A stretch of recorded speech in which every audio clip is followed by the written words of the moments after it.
What's up, guys?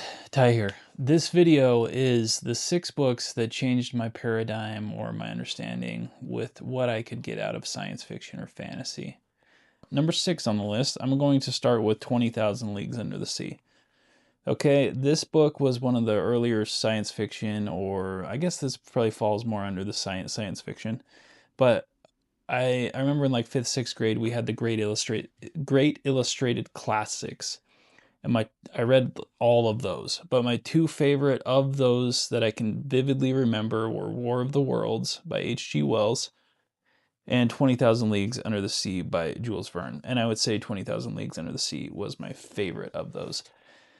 And what that did for me, man, I think this is where I first found my love of like science fiction and reading.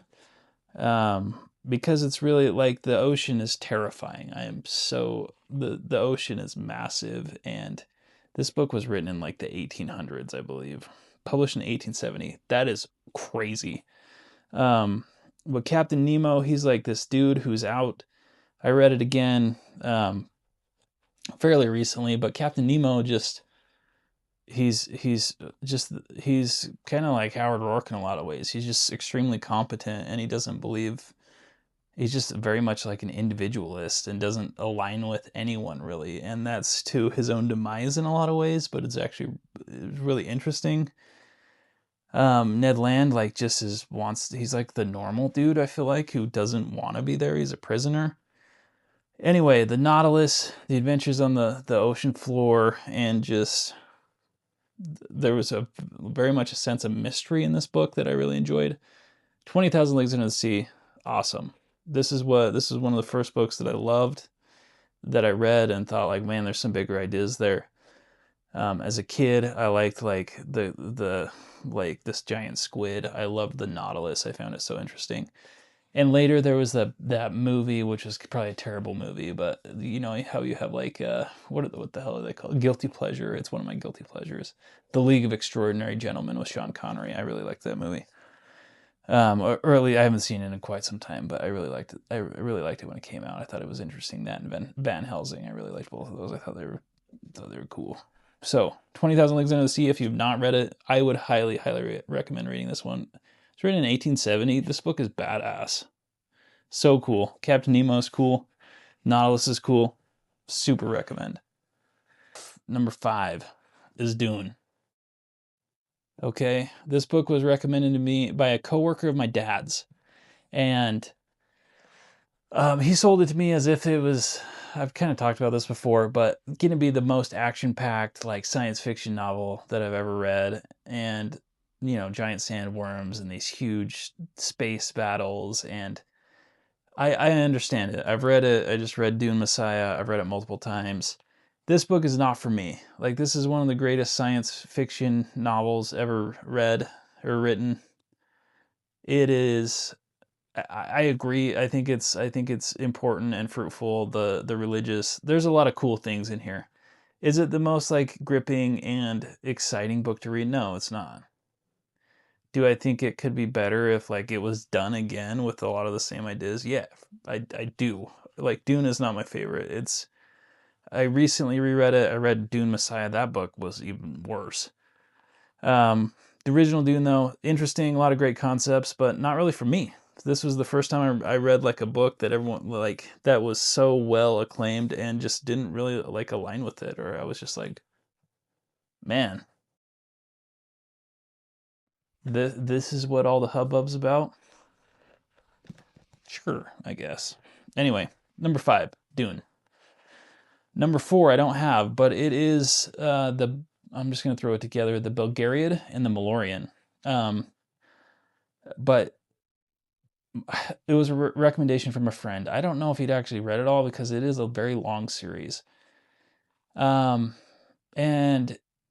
it was fairly highly recommended. It was not my favorite for sure. But anyway, my main takeaway from that series is I would read or listen to these long segments of like prophecy, because that first David Eddings, anyway, the first book I believe is called The Pawn of Prophecy, and I could be wrong, but there's like these long dialogues of like the gods speaking. And that was one of the first times I remember, like, what the hell is going on? And like, I powered through. I got through it because my buddy was like, "Oh, it's so good." And Belgarath's awesome. I think he's anyway. Belgarath's great. Silk's great. There's a few characters that are good, but overall, it taught me that fantasy could be huge.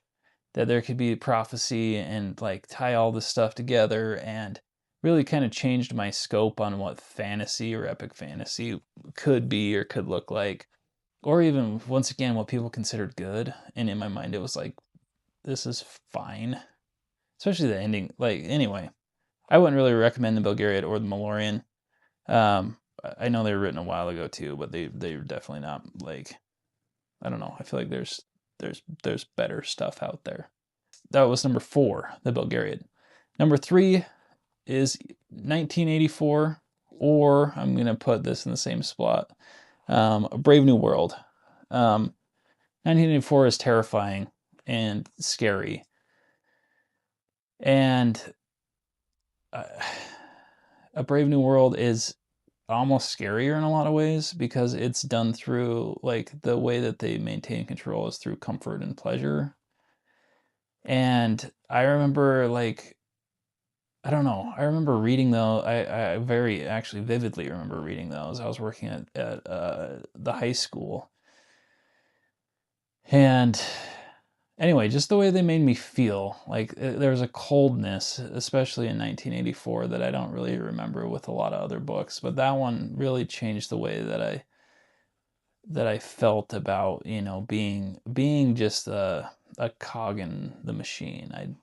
It changed my paradigm there for sure on what could be done and what metrics of control or levers could be pulled to maintain a larger populace. And um, I would recommend both of those. I think they're both great. And that is 1984 and A Brave New World. I don't want to say too much about them if you haven't read them, but they're both, I mean, they're classics for a reason, both of them.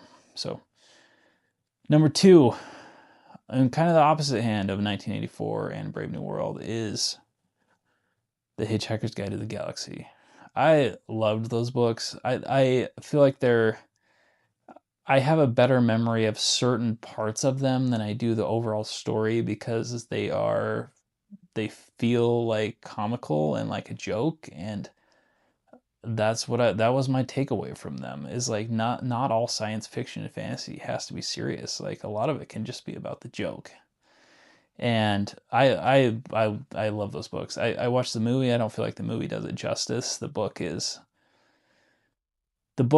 or I have like this big, like, thick, I don't have it anymore, I wish I kept it, but the big, like, compilation of, I think it was 5 or 6 books, and I enjoyed some less than others, but overall I enjoyed all of them, and they were fairly quick to get through compared to a lot of other, like, modern science fiction fantasy series. But Hitchhiker's Guide to the Galaxy, if you want something that's fun and just enjoyable and doesn't take itself too seriously, and the whole point being that sometimes life's just a joke, then I would highly recommend The Hitchhiker's Guide to the Galaxy. I really love those books. And my last one, number 1, is the Worthing Saga. And I think this book is so significant to me because of where I served an LDS mission. I was in Troy and Libby, Montana, with a companion who spent a lot of time indoors. He did not really want to get out and go socialize, and he was near the end of his time being out on the mission anyway. So we were trying to get him home more or less on, like, the right foot, so he could go home with honor or whatnot. But I found this book in our bedroom, and I didn't know anything about it. And it was written by Orson Scott Card. If you've never heard of it, he's the guy that wrote like Ender's Game, Speaker for the Dead, which that's a great series. I remember I was not ever really that into Ender's Game. I read it and thought, like, this is fine, I guess, but kind of, I don't know, it felt very, like, young adult to me when I read it. And I remember reading this, and I was kind of trapped in that I couldn't really leave my companion and go somewhere because you're not supposed to. And like you could only read so much scripture in a day, I felt like. And so I wasn't really supposed to read this, but I found it and read it. And not that the story is like, not that this is the best book ever written, but I knew nothing about it. And I picked it up and was honestly blown away by a lot of like the overarching themes and what happened in the story, and of just I don't know, just the science behind it more than anything. But the Worthing Saga was great. Like this, for me, it was great at that time. This, like, just the fact that I could pick up a book that I had no idea about and have it really blow my mind in a lot of different ways and give me different thoughts that I never had before in my life. Um, I'm not sure if I would recommend reading this one, but for me, this was one of the ones that really made me think, like, man, science fiction is way bigger than I'm thinking it is, and it really captured me when I read it. So, number one on my list of books that changed my paradigm for science fiction or fantasy reading would be The Worthing Saga. That'd be number one. But I appreciate you being here, and I hope that you will consider subscribing or giving me a like or a comment or something to help me out. I would very much appreciate that, and I hope you enjoy.